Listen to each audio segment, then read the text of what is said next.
නොදන්නා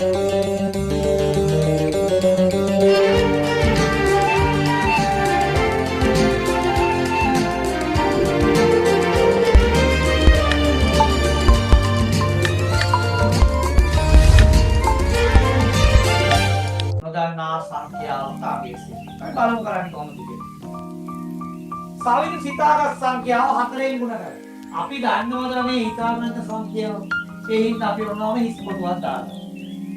අපි දන්නේ නැහැ නේ හිතාගත් සංඛ්‍යාව. ඒ හින්දා අපි දාන්නේ empty is Kotuwa is empty. හිස් කොටුවක් දානවා නොදන්නා සංඛ්‍යාව.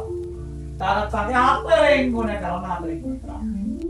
ඊට පස්සේ ලැබුණු පිළිතුර දෙකෙන් බෙදා මේ මොදරනේ බෙදා දෙකෙන් බෙදා අටක් එකතු කළ විට පිළිතුර 24.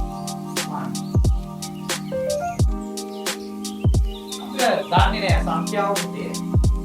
මේ සංඛ්‍යාව 4ෙන් ගුණ කරලා දෙකෙන් බෙදලා අටක් එකතු කරපුවාම 24යි. අපෙන් ගන්නවා මොකද්ද මේ කොළා හිතාගත්ත සංඛ්‍යාව? ඒකේ හිතන දේවල් අපි කොහොමද දාන්නේ?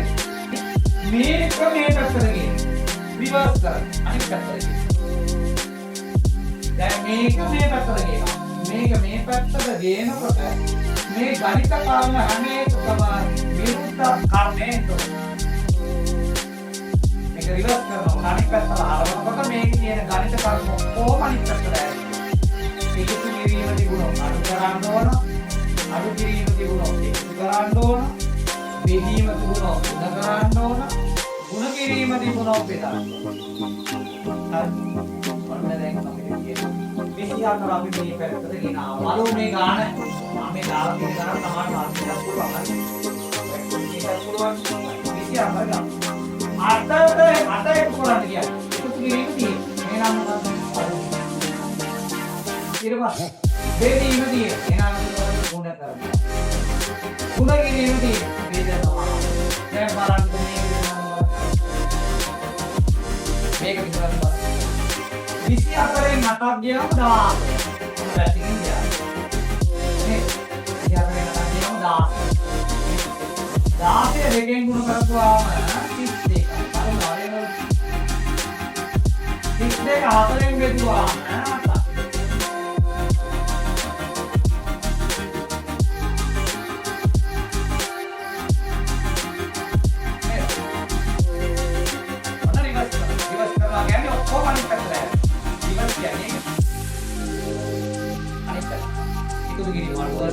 අඩු කිරීම එකතු වෙනවා එකතු කිරීම අඩු වෙනවා බෙදීම ගුණ වෙනවා ගුණ කිරීම බෙදෙනවා අන්තිම ඒ වගේ. ඔන්න අපි දැන් මොකද කරේ අපවුරට රිවර්ස් කරා මොකද කරේ 24 මේ පැත්තට මේකේ ආගේ ඉඳන් මුලට දැන් මුලේ ඉඳන් අගට ගිය එක ආගේ ඉඳන් මුලට අරගෙන යනවා ආගේ ඉඳන් මුලට අරගෙන යනකොට මේවා මේව විරුද්ධ වෙනවා. එනම් එකතු කිරීම අඩු බෙදීම ගුණ වෙනවා. ගුණ කිරීම බෙදෙනවා. ඔන්න දැන් අපි හදනවා. 24න් 8ක් 16යි. 16 දෙකෙන් ගුණ වුණාම 32යි. 32 4ෙන් බෙදුණාම 8යි. බලමු මෙන්න මෙතන 8යි. 8 වරක් 4 32යි. 32 දෙකෙන් බෙදුණාම 16යි. 16ට 8ක් 24යි. හරි කාවනේද? කාවනේද? බලමු එනවා. පුතාලා අපි මේකනේ හැදුවේ. දැන් මේ ගාන හදන්න. නිලේෂි ළඟ ඇති මුදල දෙකෙන් ගුණ කර 3ෙන් බෙදා 4ක් අඩු කළ විට රුපියල් 28ක් වේ. ඇය ළඟ තිබූ මුදල කී? නිලේෂි ළඟ ඇති මුදල අපි දන්නේ is empty. මම ඔක ඇදලා දෙන්න. දෙකෙන් ගුණ කර 3ෙන් බෙදා 4ක් අඩු කළ විට පිළිතුර රුපියල් 28ක් වේ. ඇය ළඟ තිබූ මුදල කීයද කියලා අහන්න. එහෙනම් ලකීෂාට ඔක තේරුණාද කියලා මම ඔයාගේ මයික් ඔන් කරනවා. right. එහෙනම් කියා දෙන්න බලන්න මට කියලා දෙන්න ඔයා. 28ට එකතු කරනවා 4ක්. මේ පැත්තට කියනවා නේද? 28ට එකතු කරනවා 4ක්. ඔව් ඊට පස්සේ ගුණ කරනවා 3ෙන්. ඊට පස්සේ බෙදනවා 2ෙන්. right. කොහොමද දැන් 28ට 4ක් එකතු වුණාම 32යි නේද? 1යි. 22 32 ගුණ කරනවා 3ෙන් ඔව් මේ 96යි 22 3ෙන් ගුණ කරපුවම 6යි 96යි. ඊට පස්සේ ඒක බෙදනවා 2ෙන් 96 බෙදෙනවා 2කින්. කීයද පුතා? 48යි 48. දැන් බලමු මෙතන 48 දාපුවාම එනවද කියලා. 48 2කින් ගුණ කරපුවාම කීයද? 96යි. 6යි ඒක 3ෙන් බෙදුවාම කීයද? මෙන් බෙදුවාම 32යි ඔව් 32යි. 32 හතරක් කොට දුරාම කීයද? 28යි. ආවනේ උත්තරේ රයිට්. මම ඔයාලට විනාඩි 5ක් දෙනවා කල්පනා කරලා හදන්න. අපි තාම පුහුණු වෙනවා.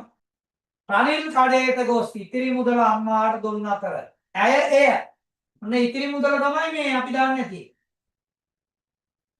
දැන් ඒක තේරුණාද? කොහොමද? ඒක තේරුණාද? ඉතිරි මුදල අපි දාන්නේ නැහැ. රයිට්. ඇය එය දෙගුණයක් අක්කර. දෙකෙන් ගුණ කරා. නැවත රනිල්ට දුන්නා අය. රනිල්ට තව 20ක් එකතු කරා. කැටයට දැම්මේය. මේ විදිහට දින 6ක් කරාලු. එහෙනම් මේක 6ෙන් ගුණ කරා. හරිද? හරිද? එහෙම එකතු කරපුවාම ලැබුණු මුදල 240ක්ලු. දැන් හදන්න බලන්න එන. හරි. අපි ආපහු අපේ පුත්තල බබාගෙන්. පුත්තල බබා ගොඩ වෙලාවක් අත උස්සන් ඉන්නවා. කියන්න පුතේ අර විදිය. අපි ඉස්සල්ලාම සර් 246ට බෙදනවා 6ෙන් බෙදනවා. රයිට්. ඊට පස්සේ 246ෙන් බෙදුවාම කීයද බබා? 40යි 40යි. ඊට පස්සේ 40න් අර 20 අඩු කරනවා 20 අඩු කරනවා. කීයද පුතා එතකොට? 20යි 20යි. ඊට පස්සේ 20 දෙකට බෙදනවා 20 බෙදනවා දෙකට නේද? රයිට්. 20 දෙකට බෙදුවාම කීයද පුතා?